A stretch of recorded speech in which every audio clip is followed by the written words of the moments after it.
Pertanyaan pertama, mengapa jika kelak kita berada di surga, kita tidak akan menemukan ekonom? Nakal ya pertanyaannya. Ya mungkin kita tidak menemukan profesi apapun, tapi in particular, kita tidak akan menemukan fungsi atau peranan ekonom di surga. Pertanyaannya, mengapa? Kira-kira mengapa ya? Karena ekonom suka korupsi? Kayaknya enggak.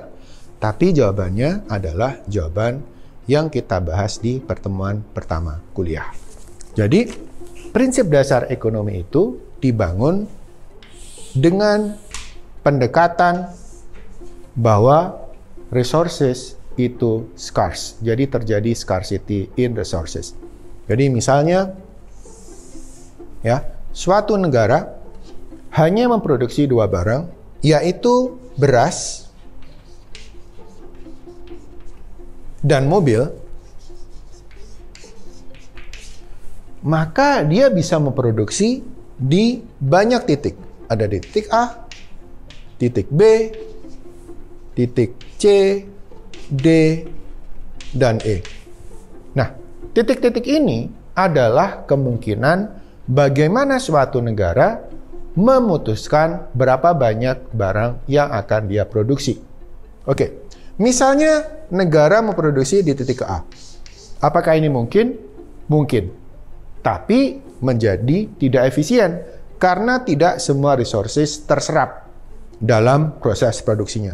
Sama juga di titik B adalah titik yang mungkin untuk dicapai, tapi kemudian terjadi inefisiensi pada resources. Nah, pertanyaannya adalah titik C, titik D, dan titik E. Semua titik-titik ini menggambarkan efisiensi dari penggunaan resources. Di titik C, suatu negara lebih berfokus pada produksi mobil daripada produksi beras. Artinya, mereka akan memprioritaskan skilled labor dibandingkan dengan unskilled labor. Dalam hal ini, mungkin akan terjadi abundant resources yang tidak dipakai di low skilled labor. Sebaliknya di titik E, berarti negara lebih pro terhadap unskilled labor, sehingga akan lebih banyak mereka-mereka yang seharusnya bisa memproduksi mobil, tidak bisa bekerja.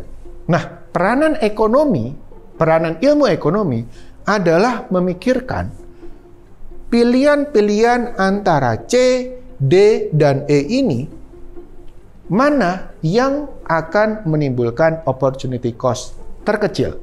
Karena apa? Karena C mungkin untuk dilakukan, D mungkin untuk dilakukan, E mungkin untuk dilakukan, tapi masing-masing titik akan menghasilkan opportunity cost.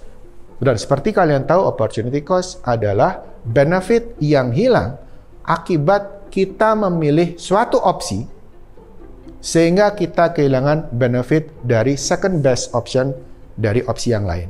Nah, pertanyaannya adalah di surga, saya juga belum pernah ke surga, tapi hypothetically yang kita yakini di surga kita memiliki unlimited resources. Jadi kita bisa berproduksi di sini, kita berproduksi di sini, kita berproduksi di mana-mana, sehingga peranan ekonom menjadi tidak perlu. Karena everything is abundant. Semuanya limitless, sehingga decision making untuk meminimalkan opportunity cost tidak terjadi karena tidak terdapat resource scarcity.